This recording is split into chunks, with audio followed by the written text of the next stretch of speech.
श्रोते हो नमस्ते. आपल्या सर्वांना शुभ दिवस. श्रोते हो, सुंदर जगणं म्हणजे राजवाडे, वैभव, दिमाखानं भरलेलं आयुष्य नाही, तर सुंदर जगणं म्हणजे शांत रात्री अंगणात बसून चांदण्यांची चाहूल ऐकता येणं, फुललेल्या गुलाबासारखं अंतरंग सुगंधी ठेवणं आणि मनावर पडलेला धुरकटपणा हलक्या वाऱ्यासारखा झटकून टाकणं. श्रोते हो, सुंदर जगणं म्हणजे कष्टातूनही चेहऱ्यावर हसू ठेवण्याची ताकद, अपयशातही आशेचा छोटासा दिवा जपणं आणि ओंजळीतल्या पाण्यासारखी अखंड वाहती सज्जनता टिकवणं. आपला स्वभाव, आपले विचार, आपला दृष्टिकोन हीच तर खरी जगण्याची कला आहे. ज्यांच्याकडे माणूस म्हणून उभं राहण्याची किंमत आहे ना, त्यांचं आयुष्य आधी सुंदर फुललेलं असतं, झालेलं असतं.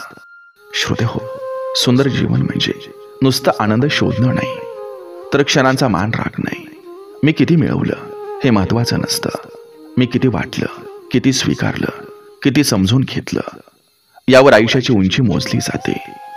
जगण्याचा अर्थ आपण स्वतःला ओळखायला सुरुवात केली की बाहेरचं विश्व सुद्धा गुलाबी पडद्यानं झाकल्यासारखं कोमल वाटायला लागतं. मनशांती, प्रामाणिकपणा, कृतज्ञता आणि नाती जपण्याची मनाला येणारी ओढ ही सुंदर जीवनाची खरी संपत्ती आहे.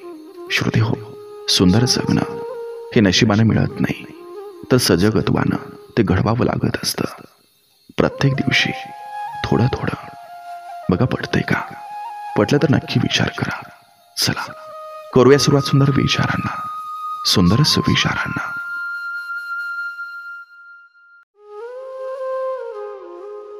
मनाशी जोडलेल्या प्रत्येक नात्याला कोणत्याही नावाची गरज नसते, कारण न सांगता जुळणाऱ्या नात्यांची परिभाषा ही वेगळी असते. विश्वास ठेवा, आपण जेव्हा कोणासाठी काही चांगलं करत असतो, तेव्हा आपल्यासाठी सुद्धा कुठंतरी काही चांगलं घडत असतं. ज्या माणसाला सतत शोक आणि आशावादी विचार करण्याची सवय असते, त्याचं मन नेहमी आनंदानं आणि उत्साहानं भरलेलं राहतं, आणि उत्साही मनाच्या माणसाला नेहमी यशप्राप्ती होते. म्हणून सकारात्मक, आशावादी आणि आनंदी विचार यशस्वी आणि सुखी जीवनाचे गुरु किल्ले.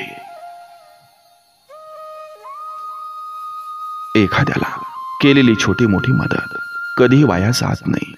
त्याच्या काळजात ते घर करून जाते.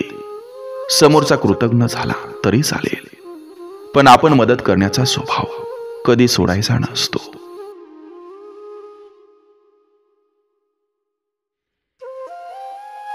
कोणत्याच गोष्टीचा जास्त गर्व बाळगू नका, कारण जे कपडे आज इस्त्री करून घातले तेच उद्या दगडावर आपटून धुतले जातात, हे कधी विसरू नका.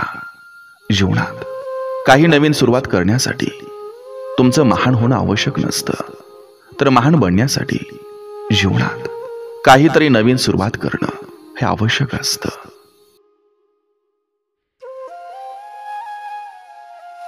जे लोक तुमची परीक्षा पाहण्याचे प्रयत्न करतात, त्यांचे निकाल लावण्याचे सामर्थ्य स्वतः जवळ ठेवा. स्वप्न म्हणजे आपण केलेला केवळ विचार असतो, पण उद्दिष्ट म्हणजे आपलं स्वप्न पूर्ण करण्यासाठी ठरवून केलेले प्रयत्न आणि कृती असते. आयुष्याच्या पटलावरला यशस्वी राजा व्हायचा असेल, तर आत्मविश्वास नावाचा वजीर कायम आपल्यासोबत ठेवला पाहिजे. स्वार्थ साधून तीर्थ करण्यात काहीच अर्थ नसतो, इतकं जरी समजलं तरी जन्म व्यर्थ नसतो. जगण्याचा आनंद हा आपल्या अवतीभोवतीच असतो, फक्त त्याला शोधता आलं पाहिजे. कोणाचं सुख पाहून ते आपल्या वाट्याला का नाही, म्हणून असमाधानी राहण्यापेक्षा कोणाचं दुःख पाहून ते आपल्या वाट्याला नाही हे पाहून समाधानी राहणं म्हणजे सुखी जीवन.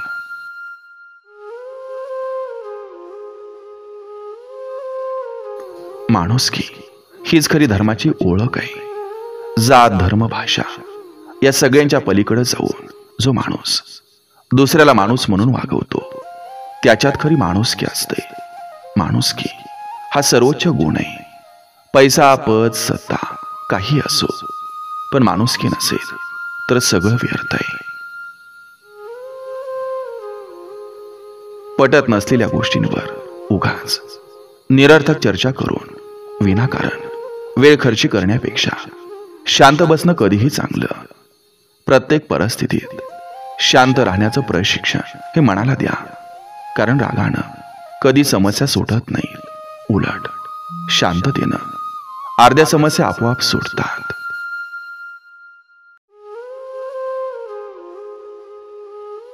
इतरांच्या सुखात आपलं सुख लपलेलं आहे, तर दुसऱ्यांच्या दुःखात आपलं दुःख दडलेलं आहे. या सत्याचे खऱ्या अर्थानं खरी जाणीव झाल्याशिवाय मानवी जीवनात खरी क्रांती होणं हे शक्य नाही.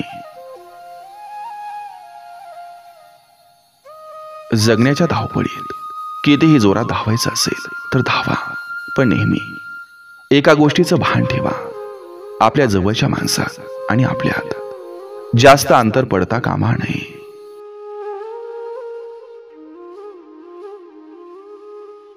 आपलं काय चुकलं हे देवाला विचारण्यापेक्षा स्वतःच्या मनाला विचारत चला, कारण तुमच्या कर्माची, चुकाची, चांगल्या वाईटाची जशी नोंद देवाकडे असते, तशीच एक प्रत तुमच्या मनातही असते.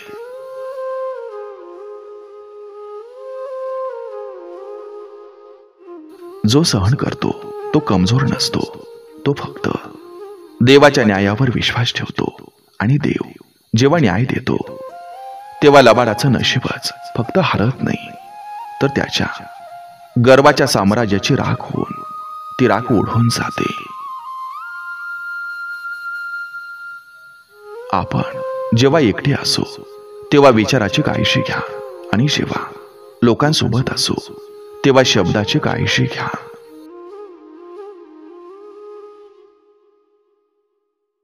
शब्दामुळं आनंद मिळतो, शब्दामुळं दुःख मिळतं, शब्दामुळं समस्याही निर्माण होतात, शब्दात उत्तरही सापडतात. शब्द शापही देतात आणि आशीर्वादाने शुभेच्छाही देतात. शब्दामुळं शत्रुत्वही मिळतं आणि शब्द मित्रही जोडतात. शब्दांच्या आजारावर शब्दच औषध असतात. त्यामुळं जीवनात प्रत्येक शब्द सुंदर असला पाहिजे.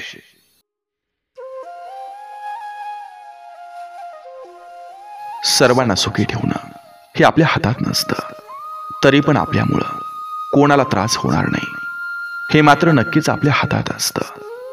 प्रत्येकाच्या आयुष्यात स्वार्थी माणसं यायलाच हवी असतात, त्याशिवाय निस्वार्थी माणसाची किंमत ही कोणाला कळत नाही.